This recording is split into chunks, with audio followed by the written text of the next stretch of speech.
ಈ ಡ್ರೆಸ್ ಎಲ್ಲ ನೀನ್ ಎಲ್ಲಿ ತಕೊಂಡದ್ದು? ಇದೆಲ್ಲ ನಾನು ಸಿಟಿಯಿಂದ ಬರ್ತಾ ತಗೊಂಬಂದಿದ್ದು ಸವಿತಾ. ಕೆಲವೊಂದೆಲ್ಲ ರೆಡಿಮೇಡ್ ಇದೆ, ಇನ್ನು ಕೆಲವು ಅಳತೆ ಕೊಟ್ಟು ಹೊಲಿಸಿದ್ದು. ನಿಮ್ ಬಟ್ಟೆಗಳೇ ಎಷ್ಟು ಚೆನ್ನಾಗಿತ್ತು, ನೀವು ಹಾಕೊಂಡ್ರೆ ಎಷ್ಟು ಚೆನ್ನಾಗಿ ಕಾಣ್ತಾರೆ ಗೊತ್ತಾಗ್ತಿಲ್ಲ ಅಕ್ಕ. ಓ, ನೆನಪಾಯ್ತು ನೋಡು. ನಾನೊಂದೆರಡು ಬಟ್ಟೆ ಕೇಳಿದ್ದೆ ಅಲ್ವಾ ನೀನು? ಅದನ್ನ ಇನ್ನೊಂದ್ಸಲಿ ಕೇಳಕ್ ನಾಚಿಕೆನಾ?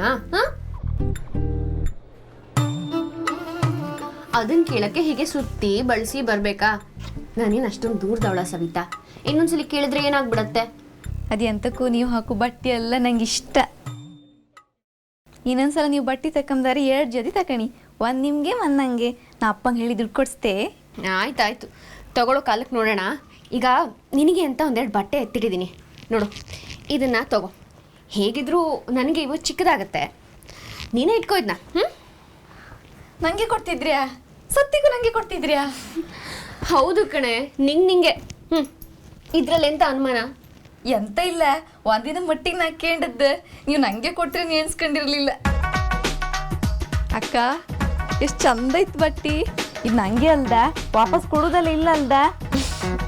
ಇಲ್ಲ ಸವಿತಾ, ಇನ್ಮೇಲೆ ಇವೆಲ್ಲ ನಿಂದೇ ಡ್ರೆಸ್.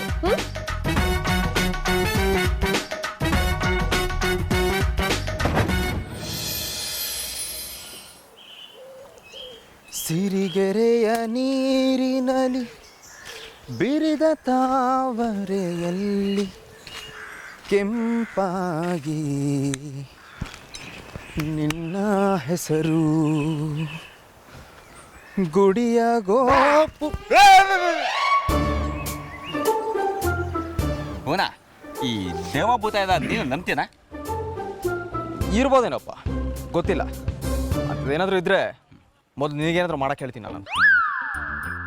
ನೀನು ಹೆಚ್ಚು ಕಮ್ಮಿ ಹಂಗೆ ತಾನೇ ಇರೋದು. ನನ್ನ ಬುಡಕ್ಕೆ ಬತ್ತಿಲ್ಲ ಮರ್ಯ. ನಾ ಹೇಳಿದ್ದು ಹಾಂಗಲ್ದ, ಆ ಶಾಲೆಯಲ್ಲಿ ದೆವ್ವಿತ್ತು ಅಂತ ಹೇಳಿದಾಗ್ಲಿಂದ ಮಕ್ಳು ಯಾರು ಶಾಲೆಗೆ ಬಪ್ಪು ಹೆದರ್ತಿದ್ಬೇಡ, ಅದಕ್ಕೆ ಕೇಂಡೆ. ಆ ವಿಷಯದ ಬಗ್ಗೆ ನನಗೂ ಕ್ಯೂರಿಯಾಸಿಟಿ ಇದೆ. ಸುಮಾರು ಜನ ಹೇಳಿದ್ರು, ಆದರೆ ಇದನ್ನೆಲ್ಲ ನೋಡಿದ್ರೆ ಆ ಪಟೇಲನ ಮನೆಯವರು ಏನೋ ಕಿತಾಪತಿ ಮಾಡ್ತಿದ್ದಾರೆ ಅನ್ಸುತ್ತೆ. ಹೌದಾ? ನನಗೂ ಅದೇ ಅನುಮಾನ. ಈ ಅಕ್ಕಿ ಮೂಟಿ ಕಳ್ತನ ಮಾಡಿದ್ರಲ್ಲ, ಹಾಗೆ ಈ ಶಾಲೆಯು ಎಂಥದೋ ಇವ್ರು ಮಾಡ್ಕೊಂಡಿದ್ರು ಅಂತೇಳಿ ನನ್ನ ಅನುಮಾನ. ಏಯ್, ಪರವಾಗಿಲ್ವೇ, ನಿನಗೂ ಅವಾಗವಾಗ ಒಳ್ಳೊಳ್ಳೆ ಯೋಚನೆಗಳು ಬರುತ್ತೆ. ಎಂತ ಮರ್ಯ ನೀನು ಹೀಗೆಲ್ಲ ಕಾಲು ಎಳಿತೆ. ಅಲ್ಲ, ಹೆಂಗಿದ್ರು ಇವತ್ತು ಶಾಲೆ ರಜೆ ಇತ್ತು, ಭಾನುವಾರ. ಹಾಗೆ ಅಲ್ಲಿ ಹೋಗಿ ಒಂದ್ಸಲ ಓಡಾಡ್ಕೊಂಬಂದ್ರೆ ಹೆಂಗೆ ಅಂತ. ಪಟೇಲ್ರ ಮನೆಯವರು ಎಂತಹಾರು ಮಾಡಿದರೆ ಸಿಕ್ಕ ಹಾಕತ್ರು. ಇಲ್ಲ ದೆವ್ವ ಇರೋದೇ ನಿಜ ಆದರೆ ಹಾಗೆ ಸುಬ್ರಾಯನ್ ಹೋಟ್ಲಿಗೆ ಹೋಗಿ ಅದರೊಟ್ಟಿಗೆ ಒಂದು ಕಾಫಿ ಕುಡ್ಕೊಬರುವ ಎಂತ ಅಂತೆ. ನೀನು ಹೇಳಿದ್ದು ಸರಿನೇ. ಹೇಗೂ ಇವತ್ತು ಸ್ವಲ್ಪ ಕೆಲಸ ಕಮ್ಮಿ ಇದೆ ನಮಗೆ. ಒಂದು ಅರ್ಧ ಗಂಟೆ ಹೋಗ್ಬಿಟ್ಟು ಬರೋಣ, ವಿಷಯ ಏನು ಅಂತ ಗೊತ್ತಾಗುತ್ತೆ. ಹಾಪ ಹಾಪ ಬಾ ಹೋಗೋಣ. ಬೋನ ನೀ ಹೋಗ್ಬಾರೆ.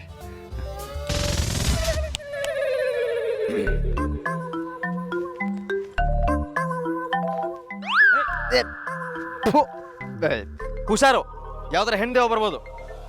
ನಂಗೆ ಗೊತ್ತೈತೆ, ನೀವು ಹೋಗ್ಬಾರ್ಯ. ಅದನ್ನೇ ಮನಸ್ಸಿನಲ್ಲಿ ಇಟ್ಕೊಂಡು ಯೋಚನೆ ಮಾಡ್ತಾ ಇದ್ದೀಯಾ? ಮೊದಲು ಅದರಿಂದ ಹೊರಗಡೆ ಬಾ. ನಾನೇನು ಯೋಚನೆ ಮಾಡ್ತಿಲ್ಲ ಅಜ್ಜಿ. ನಿನ್ನ ಚಿಕ್ಕ ಮಗುವಿಂದ ನೋಡ್ತಾ ಇದ್ದೀನಿ. ಯಾವುದಾದ್ರೂ ಯೋಚನೆಯಿಂದ ಹೊರಗಡೆ ಬಂದೆ ಅಂತ ನೀನು ಮಾತು ಹೇಳಿದ್ರು ನಿನ್ನ ಮನಸ್ಸೆಲ್ಲ ಅದರಲ್ಲೇ ಇರುತ್ತೆ. ಅದಿತಿ, ಯಾವುದ್ರ ಬಗ್ಗೆ ಯೋಚನೆ ಮಾಡ್ತಿದ್ಯಾ?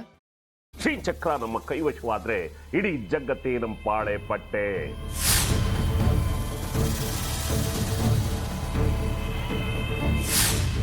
ನಾವಿದೀವಲ್ಲ, ನೀನ್ ಯಾಕೆ ಚಿಂತೆ? ನಮ್ಮ ಆಸೆಗಳೆಲ್ಲ ಪೂರೈಸುತ್ತೆ. ಅದಕ್ಕೆ ನಾನು ಹೇಳಿದ್ದು ನಮ್ಮ ಜೊತೆ ಕೈ ಜೋಡಿಸು ಅಂತ.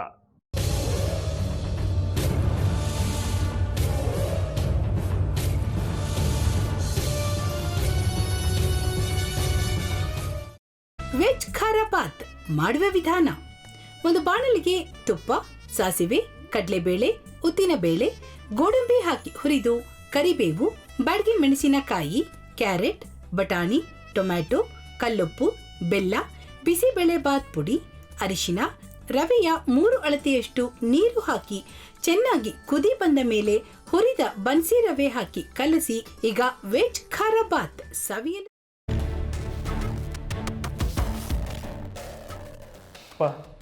ಇಷ್ಟೋ ತನಕ ಡೆಲಿವರಿ ಆಗಿಲ್ಲ ಅಂದರೆ ಅಕ್ಕಂಗೆ ಏನಾದರೂ ಪ್ರಾಬ್ಲಮ್ ಇರ್ಬೋದಾ?